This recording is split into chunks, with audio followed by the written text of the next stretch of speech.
नमस्कार मित्रांनो. आज आपण नागराज मिरळे यांच्या नवीन चित्रपटाच्या ट्रेलरबद्दल सविस्तर बोलणार आहोत. हा ट्रेलर पाहिल्यानंतर प्रेक्षकांमध्ये मोठी उत्सुकता निर्माण झाली आहे. चला तर मग पाहूया ट्रेलरमध्ये काय खास आहे. सर्वप्रथम ट्रेलरची सुरुवातीपासूनच वातावरण गंभीर आणि सिनेमॅटिक वाटते. प्रत्येक फ्रेममध्ये डिटेल्सची वेगळी शैली स्पष्ट दिसते. कॅमेरा वर्क, लोकेशन्स आणि रंगसंगती ट्रेलरला मोठेपणा देतात. आता अभिनयाबद्दल बोलूया. कलाकारांचा स्क्रीन प्रेझेन्स दमदार दिसतो. कमी संवाद असूनही त्यांच्या चेहऱ्यावरील हावभाव कथा काय असू शकते याची उत्सुकता वाढवतात. प्रत्येक पात्राला काहीतरी महत्त्वाची भूमिका असणार असे वाटते.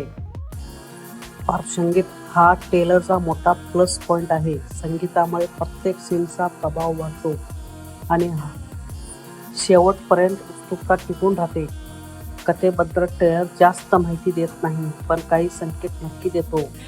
त्यामुळे चित्रपटात मोठे ट्विस्ट आणि भावनिक प्रसंग असण्याची शक्यता वाटते.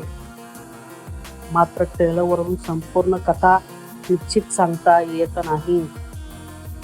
व्हिज्युअल्स आणि एडिटिंगही खूप चांगले वाटतात.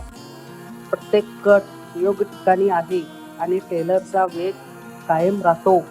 त्यामुळे कंटाळा येत नाही. आता काही सकारात्मक आणि काही नकारात्मक बाजू पाहूया.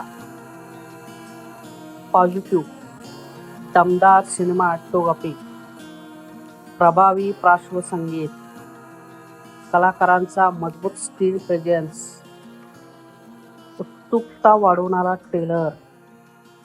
निगेटिव्ह: कथा पूर्णपणे समजत नाही, काही पात्राबद्दल माहिती कमी मिळते. एकूणच हा ट्रेलर उत्सुकता निर्माण करण्यात यशस्वी ठरतो. अंतिम मत: मात्र चित्रपट प्रदर्शित झाल्या